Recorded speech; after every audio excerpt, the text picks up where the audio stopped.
So ಸ್ನೇಹಿತರೆ, ಮುಖ್ಯವಾಗಿ September ತಿಂಗಳಲ್ಲಿ ಸಿಂಹ ರಾಶಿಯವರಿಗೆ ರಾಶಿ ಭವಿಷ್ಯ ಯಾವ ರೀತಿ ಇರುತ್ತೆ ಅಪ್ಪ ಅಂತ ಹೇಳಿದ್ರೆ, ಉದ್ಯೋಗ, ವ್ಯಾಪಾರ, ವೈಯಕ್ತಿಕ ಜೀವನದಲ್ಲಿ ಇವರಿಗೆ ಖಂಡಿತವಾಗಿಯೂ ಯಶಸ್ಸು ಮತ್ತು ಪ್ರಗತಿ ಇದೆ. ಸ್ವಲ್ಪ ನಿಮ್ಮ ತಾಳ್ಮೆಯನ್ನ ಕಾಯ್ದುಕೊಂಡ್ರಿ ಅಂತ ಹೇಳಿದ್ರೆ ಯಾವುದೇ ರೀತಿಯ ಸಮಸ್ಯೆಗಳು ಕೂಡ ಬರೋದಿಲ್ಲ. ಅದಕ್ಕೆ ನೀವು ಪರಿಹಾರ ಮಾಡ್ತಕ್ಕಂಥ ಅವಶ್ಯಕತೆನೂ ಇಲ್ಲ. ಪ್ರಗತಿ ಮತ್ತೆ ಯಶಸ್ಸು ಎರಡೂ ಕೂಡ ಒಟ್ಟಿಗೆ ಬಂದಿರೋದ್ರಿಂದ ನೀವು ಸಾಧ್ಯವಾದಷ್ಟು ತಾಳ್ಮೆಯಿಂದ ವರ್ತಿಸಬೇಕಾಗುತ್ತೆ. ಮುಖ್ಯವಾಗಿ ಈ ತಿಂಗಳು ನಿಮಗೆ ಅದೃಷ್ಟದ ಸಂಖ್ಯೆ 9, 3, 22. ಹಾಗೆ ಅದೃಷ್ಟದ ಬಣ್ಣ ಹಳದಿ ಮತ್ತೆ ವಜ್ರದ ಬಣ್ಣ. ಈ 2 ಕಲರ್ ವಸ್ತ್ರಗಳನ್ನ ನೀವು ಧರಿಸಿ ನಡೆಯೋದು ತುಂಬಾನೇ ಶ್ರೇಷ್ಠ ಅಂತ ಹೇಳಬಹುದು. ಇನ್ನು ಮುಖ್ಯವಾಗಿ ಈ ತಿಂಗಳಲ್ಲಿ ನಿಮ್ಗೆ ವಿಶೇಷವಾದ ದಿನ ಯಾವ್ದಪ್ಪ ಅಂತ ಹೇಳಿದ್ರೆ 22, 13 ಮತ್ತೆ 19. ಈ ಒಂದು 3 ದಿನಗಳಲ್ಲಿ ನೀವೇನೇ ಕೆಲಸ ಮಾಡಿದ್ರು ಕೂಡ ಕೈಗೂಡುತ್ತೆ.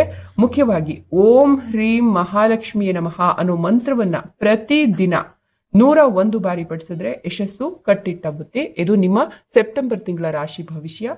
ಧನ್ಯವಾದಗಳು.